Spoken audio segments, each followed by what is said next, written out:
Good morning, everybody. It's Monday, November 25th, and maybe it's later in the day when you got this message. I had a good morning.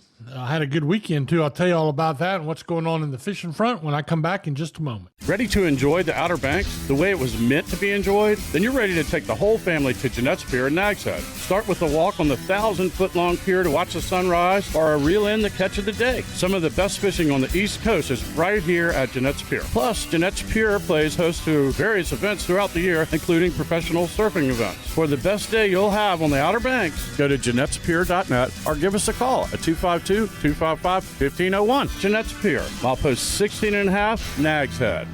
What could possibly be more fun than watching a bottlenose dolphin swim and play in the water right beside you? Hop aboard Harbor Star Dolphin Tours at Wanchese Marina and witness this remarkable animal up close. The Harbor Star is a spacious 50-foot vessel with a wide, shady canopy that runs 2-hour trips multiple times a day, including a breathtaking sunset cruise. To book your tour, go online to wanchesemarina.com and click Harbor Star Dolphin Tours. See the majestic bottlenose dolphin up close with Harbor Star Dolphin Tours. So we usually start off with the offshore report, and it's no big surprise that this time of year things start slowing down. And one of the reasons is because to go offshore fishing, these guys don't do it for fun. It costs a lot of money to take a boat offshore, and so it's pretty rare that they would be going for the fun of it. And so charters fall off, and especially on Thanksgiving week, it's a very slow weekend for charter fishing. And the wind blew most of the weekend, so I could not find anybody that went offshore. I talked to Captain Dickie Harris last night. He did report something interesting. As you might know, they've been catching a lot of blackfin tuna, and they really should be catching way more yellowfin tuna, but the water is not the color, the temperature, and the consistency that they want for the yellowfin tuna, who prefer a particular type and temperature of Gulf Stream water. In the cooler, greener water, however, they are catching the blackfin tuna. This is Hatteras and Oregon Inlet. That's going on. But looking at the maps and everything, when I was talking to him last night, he was really wishing he was going today. And there are a couple boats booked to fish that are out offshore today because the conditions were looking really favorable for the type of water, temperature, and color that the yellowfin tuna like. That's our gold standard of tuna. The best eating, and they're hard fighting, and they average 35 to 75 pounds would be kind of a rough average. So the potential is looking better. Maybe we're going to have a late fall, early winter yellowfin tuna bite, but they sure didn't. They let us down a little bit in October, and most of November is for sure. And by the way, another thing he pitched into me, those temperatures are what's ideal for wahoo fishing. And the last day they had those conditions, they had a good wahoo bite as well. Other than that, other than the blackfin tuna and a very scattered yellowfin, there's been a pretty good king mackerel bite, especially in Hatteras, where those people are fishing live bait and doing really, really well on the bigger fish. And that is fun fishing. It's very hands-on. Everybody holds the rod. You put the live bait on there, bigger fish, and on light tackle, and really, really a lot of fun. So that's pretty much it. Not a whole lot going on offshore, and most of our inshore boats are kind of wrapped up for the season as well. So if they're not doing a little of that king mackerel fishing, they could be. Even the big bluefish have sort of slowed down now a little bit. So it's just not much. No sense wasting airtime talking about stuff that's not going on. But we have other stuff happening in the ocean. There's been a decent bite up Corallaway on cut bait of some stripers, ocean rockfish, towards the end of last week. And another thing I've been hearing about is there are, from up around Delaware and down to Ocean City, there's a really good showing of ocean rock. Might we be lucky enough to have those move down our way? We might. We never know. The migration patterns of almost everything right now are really, really odd. I can't explain why. On another good note, there's already bluefin tuna. The big ones are off Virginia Beach already coming down. As we know, in January, our fleet, we got a hardcore group of 8 or 10 charter boats that will be looking for those all through the winter, a fishery that didn't exist when I was doing it. So that's pretty exciting as well. Surf fishing is really hard to pinpoint anything. But the northern beaches have had a really good bite of mixed stuff that includes some puppy drum, some sea mullet, and some speckled trout amongst other stuff. And so the sea mullet bite has been pretty darn good at times, both in the surf and on the piers. And then this speckled trout bite's been good too, but they're a little bit on the small side, most of them. Then down on Hatteras, I saw the report from Red Drum, one of my longtime sponsors, and they are reporting still some puppy drum down that way.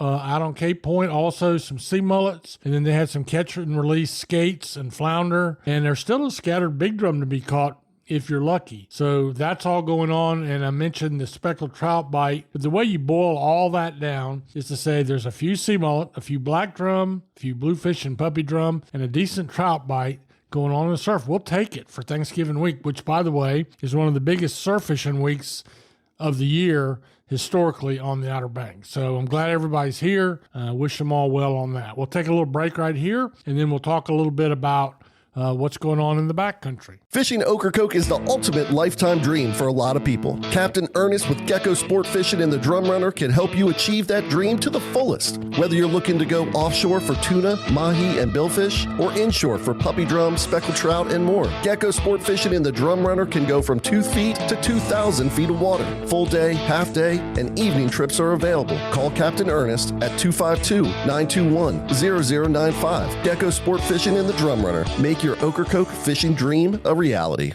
Backcountry fishing it's way more covert. People don't like me talking about it a whole lot, but I'm always been of the thought we got a big body of water behind us, the Pamlico Sound, the Albemarle Sound, and all the other sounds, and there's plenty of room for people to fish. And the moment someone tries to stake out a claim back there, gets my feathers up a little bit, but there's plenty of room. And most of the fishing right now is by boat. A good speckled trout bite, as those fish have moved to the Western Sound.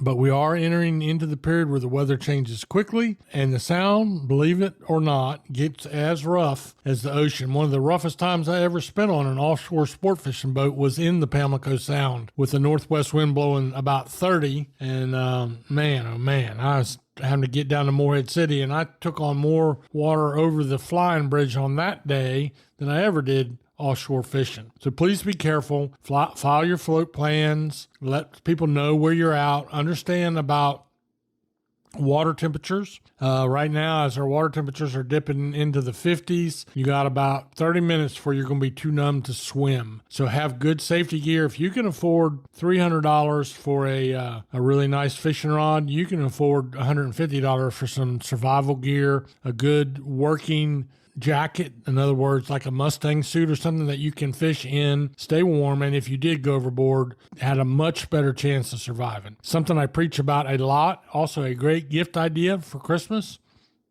You know, some of that stuff is less than the price of a good spinning rod and reel. So keep that in mind if you want to do something that really is a nice gift. Think about that. Other than that, there's still a few bluefish. There's still a few sheephead. And let me see what else. Oh, okay. I got a few black drum that were caught back in the Sound as well. And don't turn your nose up. I saw that.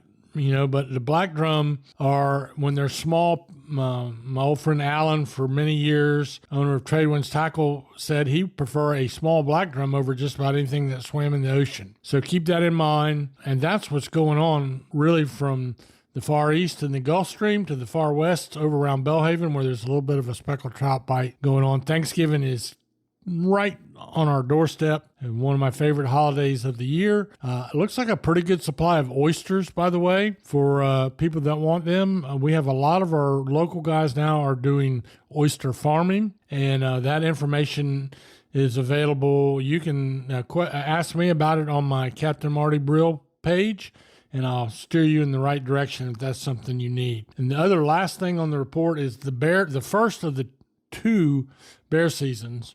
Each are 2 weeks long, one in November, one in December. It ended yesterday. The biggest one I saw, biggest black bear, was 667 pounds. That's a whopper. I have seen them over 700, and people are shocked when I say that kind of stuff because they're on this fishing report thinking, what is he talking about? But we do have one large, many people say the largest concentration of black bears in the country in northeastern North Carolina. So that season is over. The next one will come in December. And that's about the long and the short of today's fishing report. Hope you have a great day. Be safe. God bless.